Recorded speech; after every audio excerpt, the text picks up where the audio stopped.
Bem-vindos então à segunda parte do tutorial de como fazer um portátil de PlayStation 2.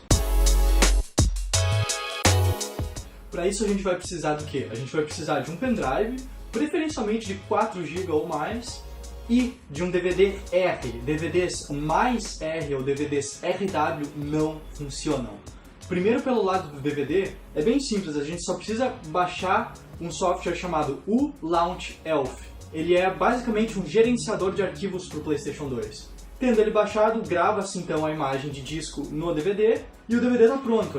Isso aqui é bem simples de fazer. No lado do pendrive, a gente tem um pequeno processo que a gente tem que fazer e eu vou mostrar isso agora.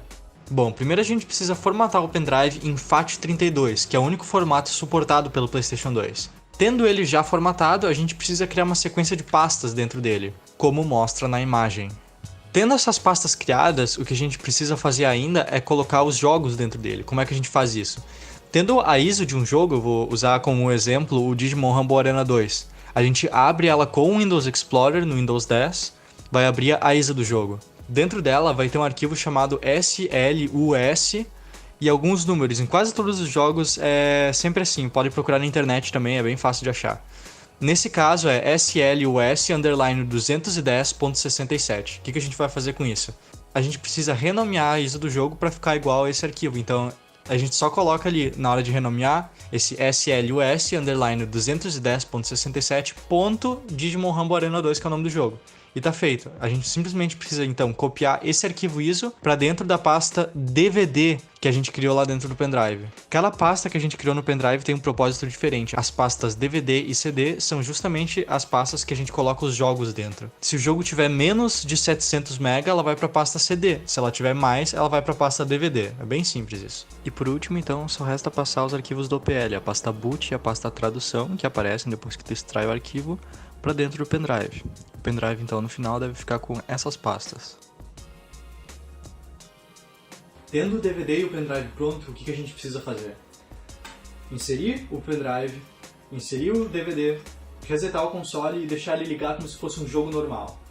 Dentro do gerenciador de arquivos, a gente precisa fazer um pequeno processo, que é o de copiar a pasta boot e a pasta tradução, que está dentro do pendrive, cujo Play 2 vai ler como mass. A gente copia eles como se copia. Tu aperta R1, copy, está copiado.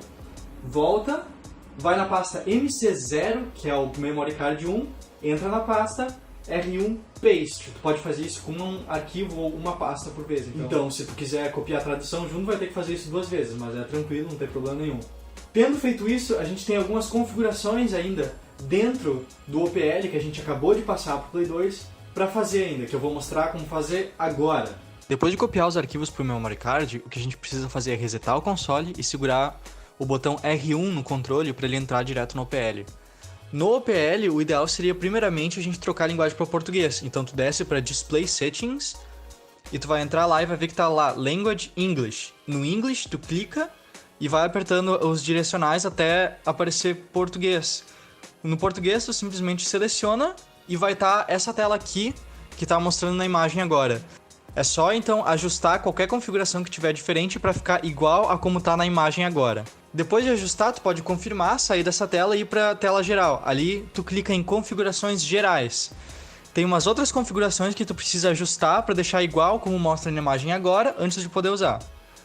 Tendo deixado elas igual como mostra nessa imagem agora, é só confirmar, voltar para o menu geral e clicar em guardar configurações para as configurações ficarem salvas no sistema, para tu não precisar fazer isso toda vez que tu liga o console.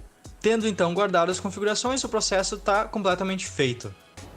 Tendo feitas essas configurações, tá tudo bem, não tem mais nada para fazer, o processo está pronto. Se ainda tem alguma dúvida sobre esse processo, eu recomendo muito o vídeo do GCA Tutoriais. É um vídeo de mais de meia hora dele fazendo todo esse processo passo a passo, sem erro nenhum, para tu seguir bonitinho. Foi o tutorial que eu segui, foi onde eu aprendi, eu recomendo bastante.